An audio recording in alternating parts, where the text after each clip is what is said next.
Baltimore, no, it's not Lamar Jackson. Roquan Smith and the Ravens have agreed to a 5-year, $100 million contract. Colin, well, he's now the highest paid linebacker in NFL history. Well, he is a tackling machine. He's very good, but that's a lot of money for a linebacker. Roquan Smith, who the Bears just moved off of because you don't pay linebackers, he's going to get $45 million fully guaranteed, $60 million in total guarantees. And, of course, Ian Rappaport had this at NFL Network.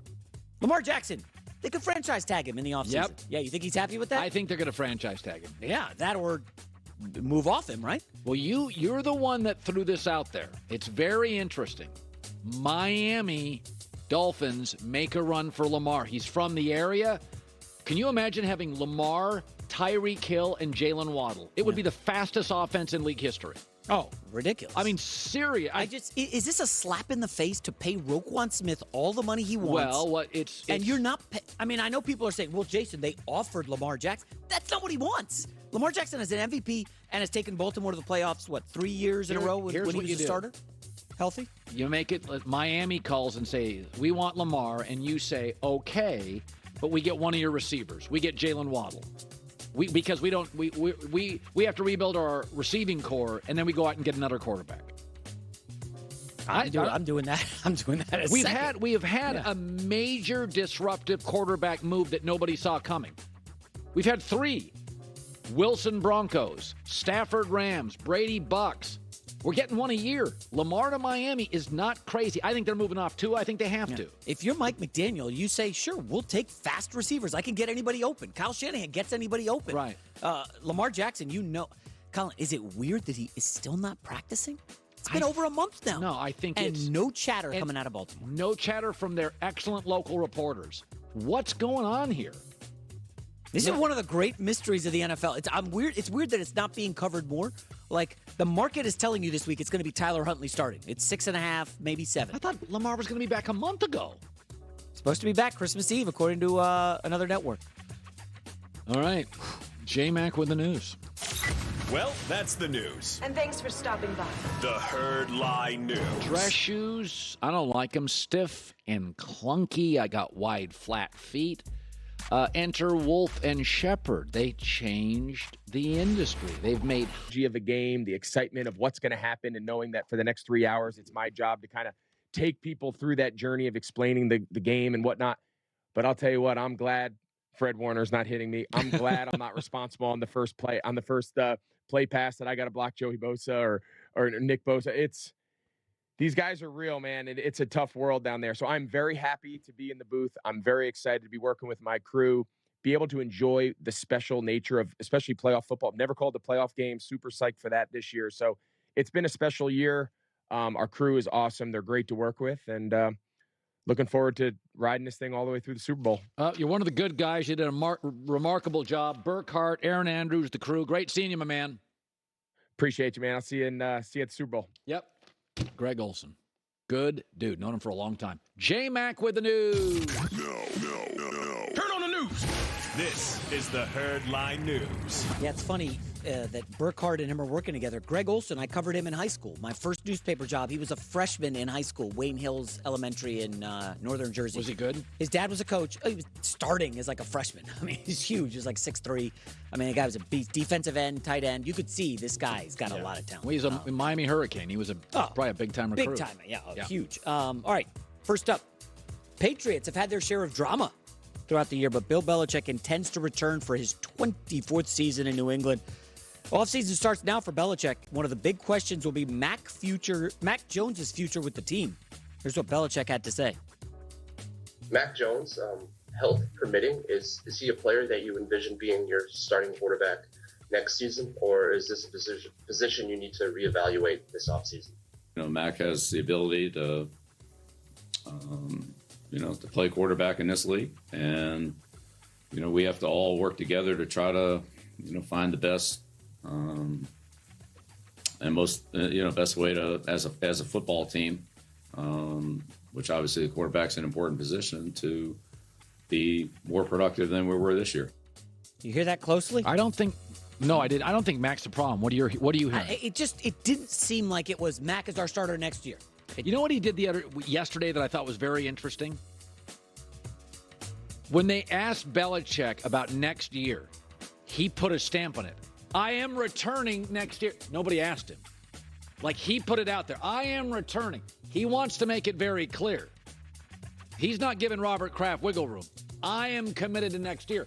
So if he leaves, everybody knows he got fired, or it was Kraft's decision. Right. But the headline yesterday, we didn't talk about this, but the headline yesterday was he immediately put it out there. Like the McVay thing, you don't know what he's doing. A lot of times, very rarely does a coach say, I'm back. That's the owner's decision or a GM's decision. That's not the coach's decision, especially off another missed playoff. Yeah. Belichick put his stamp on it. I am back next year. That's not what coaches say. The deal, Andy Reid has never once said, Andy Reid goes, does the Hunt family want me back?